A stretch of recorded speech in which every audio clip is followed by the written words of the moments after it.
siin ciiftutti akka qeeransaarra bu'a. Warri eessaati biyyaa fe'isa? Ani karaa fiichee kana ginda barate. Seenee na qabanii harka kana dubbetti hidhame luktachi hidhame manuma hoolaa kana keessattu namarraa ba'ee jechuudha amma marguman naafe malee. Qalee otuman gurguru achirraa booda ganda Affaar dhaqe. Eega guyyaa sana nu sadanuu karaa sadiin baafanne baatii tokko booda wal agarre jara sanii.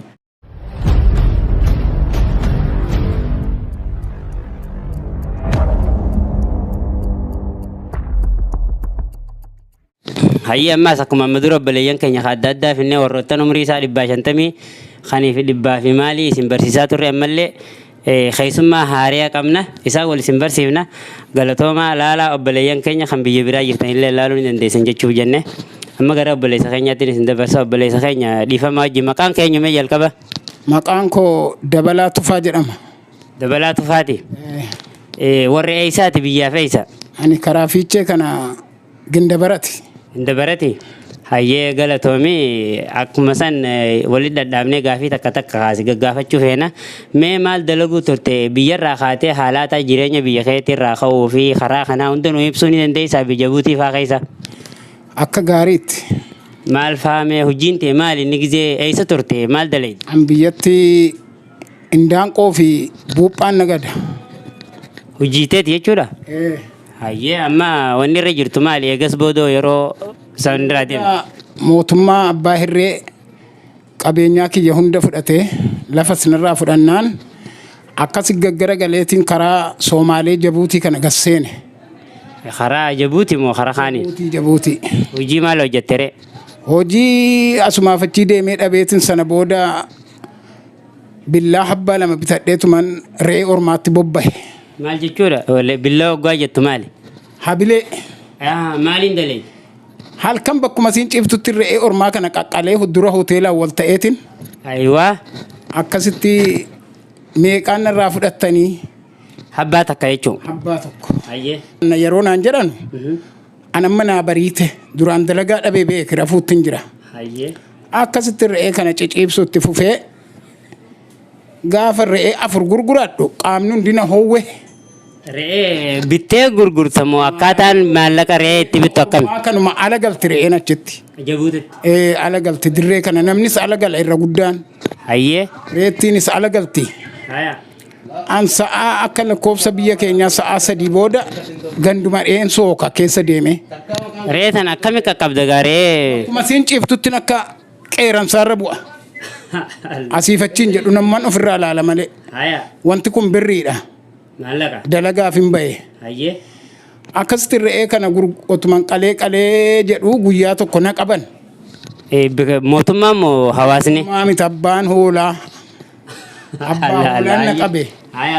Sadii qaleetuman bakka tootti 2 geessee bakka silaanirraa fudhatan kana. Geessee achi as deebi'ee tokko kaafe fudhachuu jedhu. Kanuma dardarri gannatti yaa'e mana keessa habilee fi qoncooraan akkasitti ngaa kalluuna bishaan dhabe ta'e ka.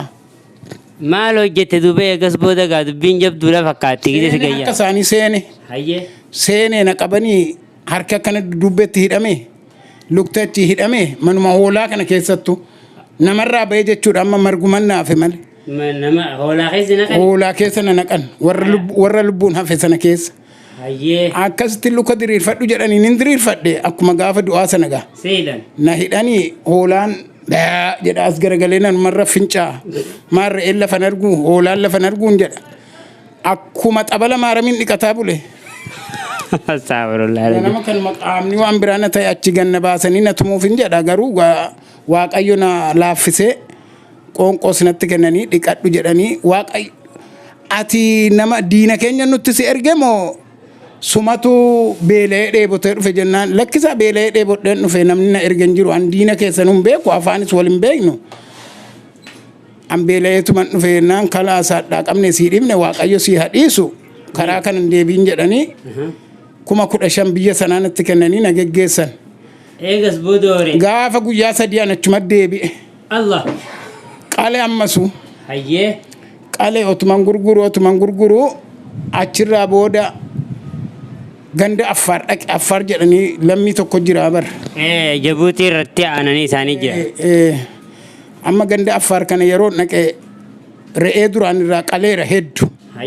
Hadhaan kana tumaamessa guddaan keessaa argadhe beekte re'ee keessaa. Amma re'ee kana qophaa kuffisuu hin danda'u jedheetiin nama lama waan madhe kan makka kooti riskii barbaadu. Aboo kottaa waan akkanaa jira waliin dalagannaa waliin nyaannaa kottaa jennaan hayaa. Jarri saabilee ni qabanii beekte egaa. Jarri warra duraansi dura obbeemu ammaa asumaatti naquu deema. Laa anumatti itti naquu deema jarri habilee namummaan sodaachisuuf deema. Akkasitti re'ee kana yeroo asii qabnee gacceebsinu habileen na dide muruu. Doomee jira? Laa inuma dide. Doomee egaa inumaan qarsaan maaliin beeka re'aan sana.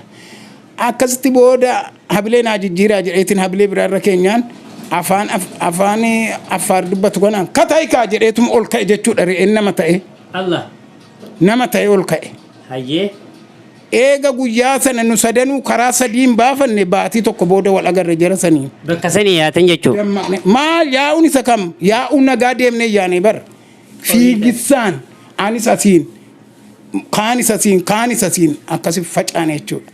Baatii tokko booda walitti dhufne akkasi gatteenye maal wanta akkanaa.